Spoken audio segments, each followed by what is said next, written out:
Hello everyone, in this video we'll see how to import the contacts from your Gmail and Outlook email to your BoloForms dashboard. So first of all, we'll click on to this contacts option here, and here you will have the option to bulk upload. Click on to that. So here we have three different options.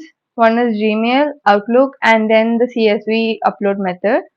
So to upload your contacts list that are linked to your Gmail, you'll have to click on to this method.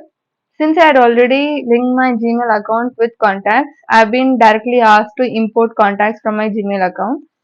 So click on to this import contacts, and then you will be able to see that the contacts have been uploaded successfully. And likewise, we'll follow the same method for uploading the contacts from your Outlook email. So click onto this bulk upload option again, and then click onto this Outlook option here. And likewise, I've already linked my Outlook email account to this contacts. So I've been directly asked to import my contacts. So click on import contacts, and both these contacts have been imported successfully. So here you will be able to see all the contacts that we uploaded. Thank you.